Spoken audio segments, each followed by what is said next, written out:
ولا يحصى ثناء، وأشهد أن لا إله إلا الله وحده لا شريك له، رفع السماوات بغير عمد نراه، وأشهد أن سيدنا ونبينا محمدًا عبده ورسوله، بعثه الله هداية ورحمة فكان منارًا يهتدى بهداه، صلى الله عليه وعلى آله وصحبه ومن والاه.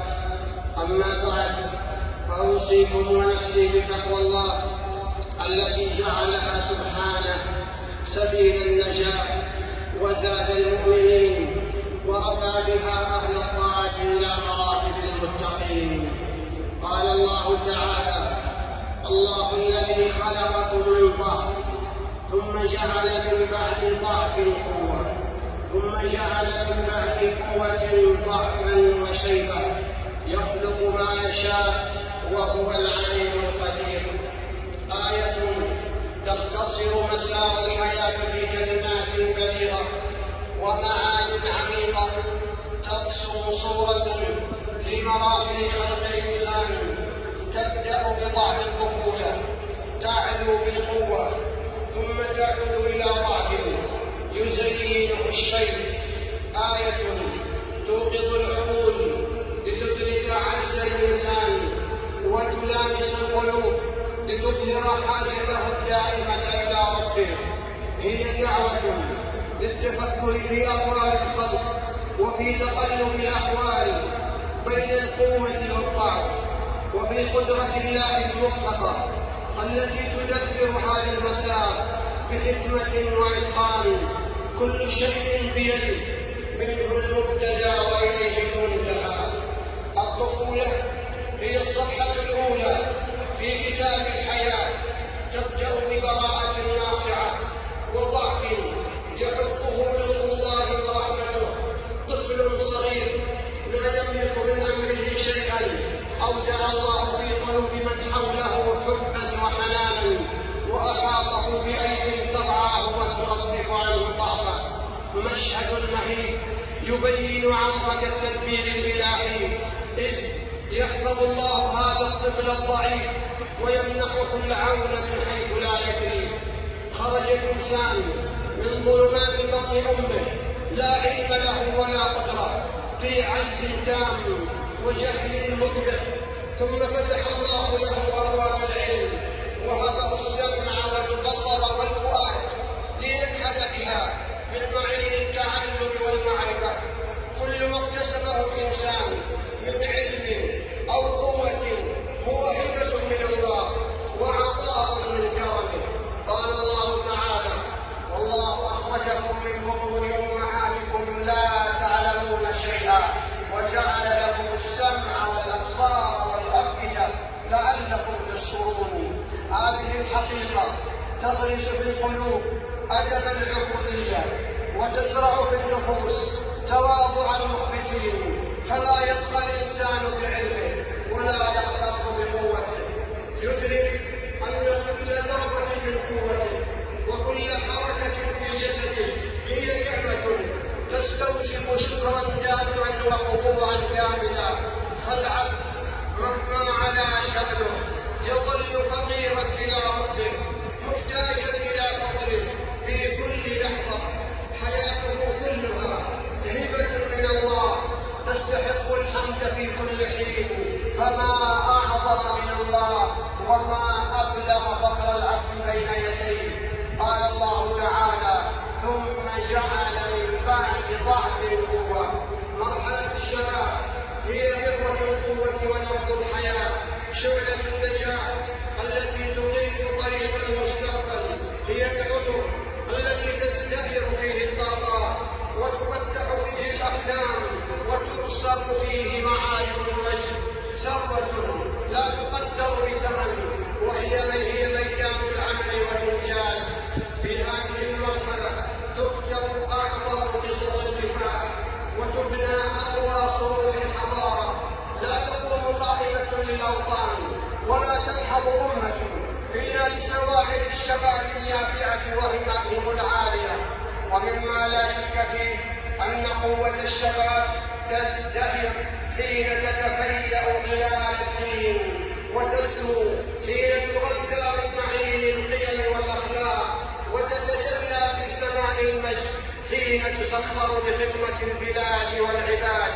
من أهدر شبابه فقد أهدر في زمن الحياة، ومن استثمره في الخير والنفع خلد أثرا طيبا وجنى ثمارا يانعة في الدنيا والآخرة. ولا يغيب عن الأذهان أن قوة الشباب قد تتحول من نعمة إلى نقمة، ومن بناء إلى هدم، إذا تذكرت طريق الرحمن وتنصلت من أخلاق الإسلام وتتبعت خطوات الشيطان. ثم جعل من بعد ضعف القوة.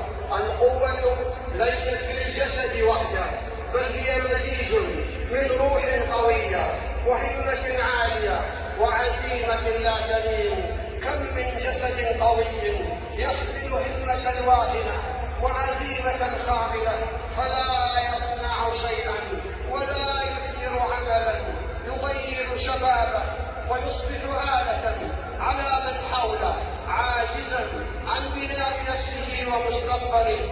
القوة الحقيقية تنبع من روح إيمانية تشهد بالطاعة وتعزز بالاستغفار وتثمر بالعمل الصالح.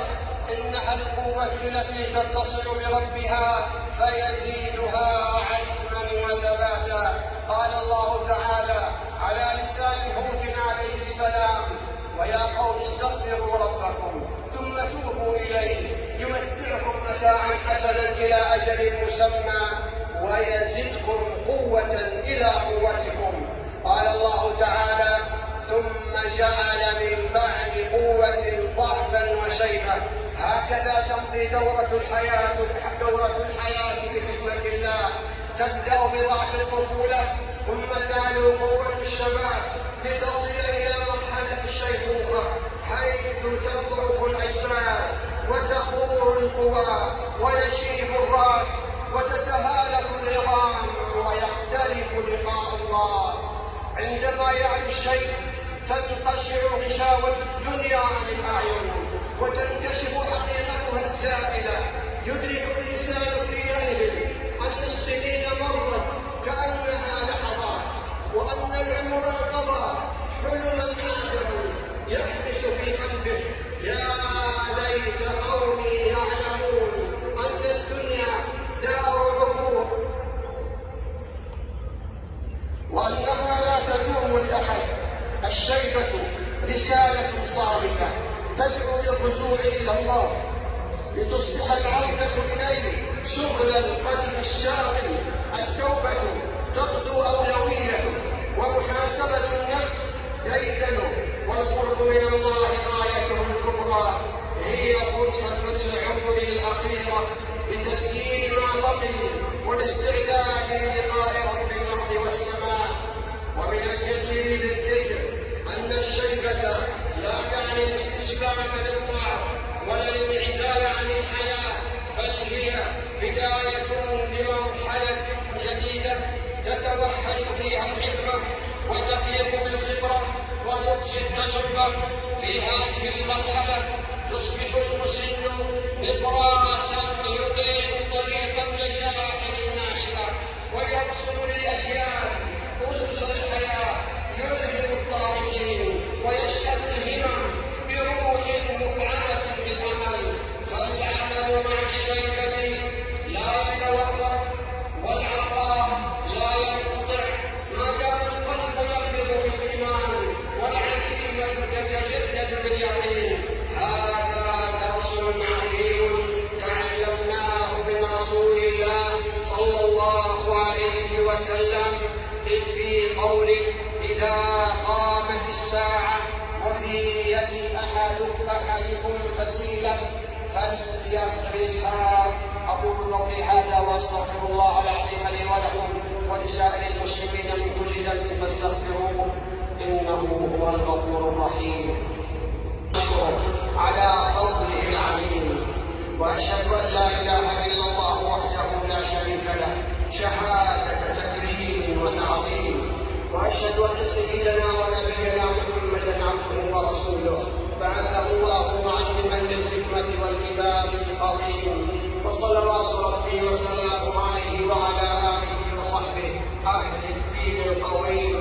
أما بعد، فأوصيكم ونفسي بتقوى الله.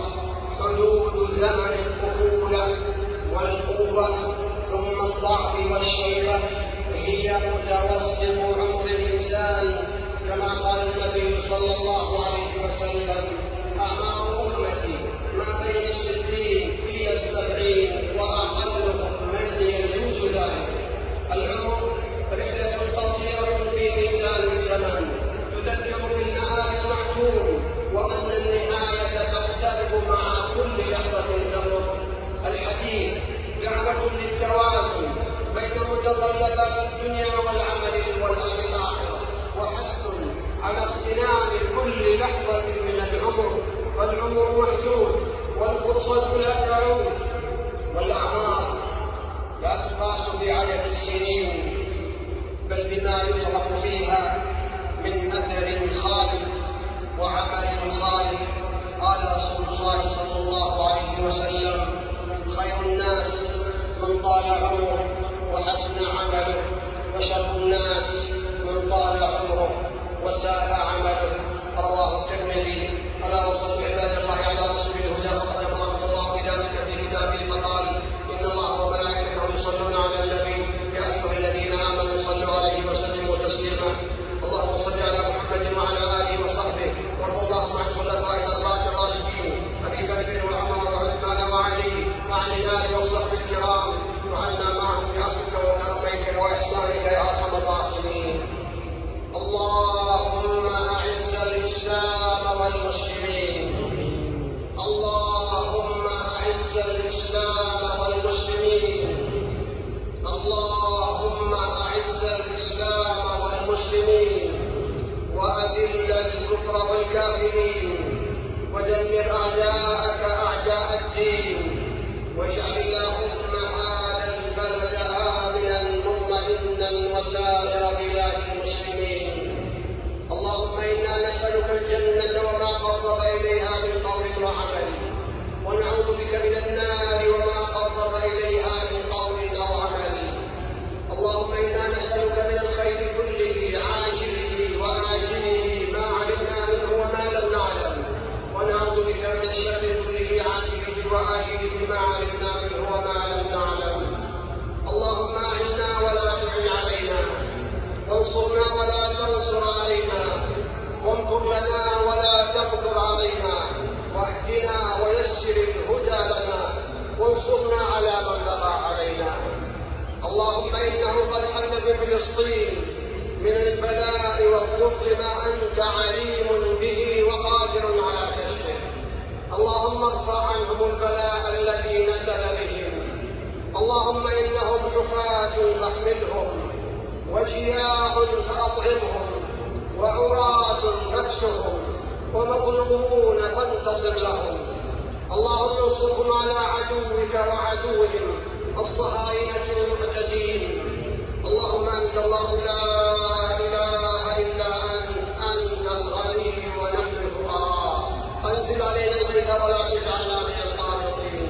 اللهم أغثنا، اللهم أغثنا، اللهم أغثنا.